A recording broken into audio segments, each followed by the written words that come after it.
मैं कुछ श्लोकों का पाठ आपके सामने करना चाहता हूँ, जो कि भर्तृहरि के नित्य शतक से लिए गए हैं। इसमें जो पहला श्लोक है, ये श्लोक हम लोग बहुत ज़्यादा पढ़ चुके हैं और तकरीबन संस्कृत के हर सिलेबस में ये पढ़ाया जाता है।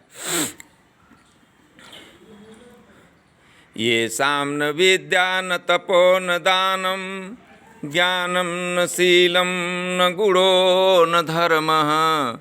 ये साम्न विद्या न तपो न दानम ज्ञानम न शीलम न गुणो न धर्मः। ते मर्त्यलोके भुवि भारभूता मनुष्य रूपेण मृगाश्चरन्ति। अर्थात जिनके पास न विद्या है, न तप है, न दान है, न ज्ञान है, न शील है, ऐसे व्यक्ति जो हैं, न उनके पास कोई गुण है, न धर्म है, ऐसे लोग जो हैं मनुष्य पर भार स्वरूप हैं।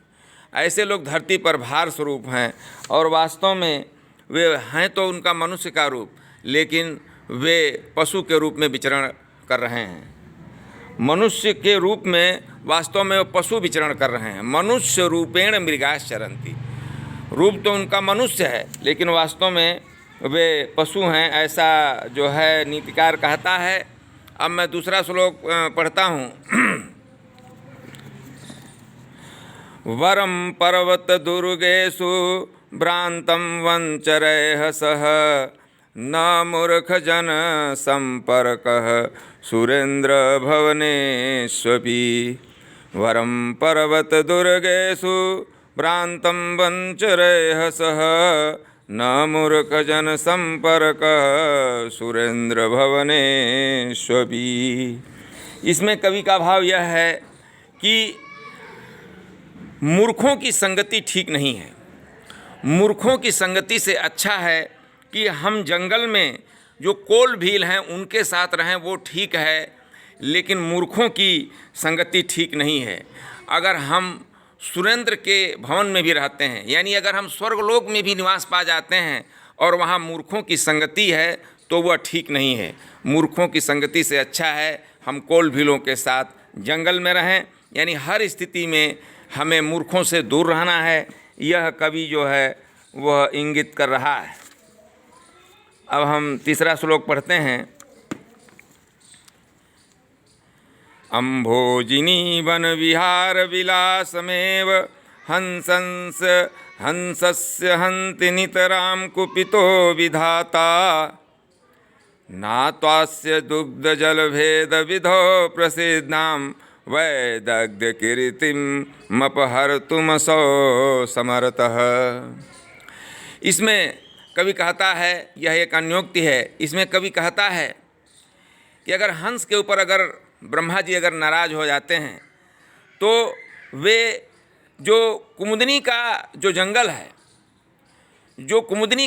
है, यानी कि जो कमल के वन में जो विहार है, वह तो उसका रोक सकते हैं, लेकिन हंस के अंदर जो यह क्षमता होती है कि वह दूध का दूध, पानी का पानी कर देता है, इसको ब्रह्मा नहीं छीन सकते हैं।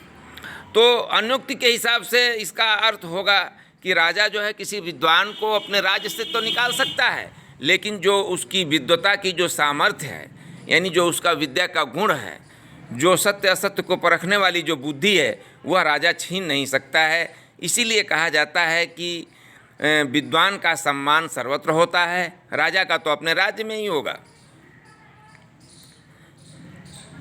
कि चौथा श्लोक बहुत प्रसिद्ध है, जो कि आकाशवाणी लखनऊ से संस्कृत शिक्षा के कार्यक्रम में आता था और हम लोग बहुत सुन चुके हैं।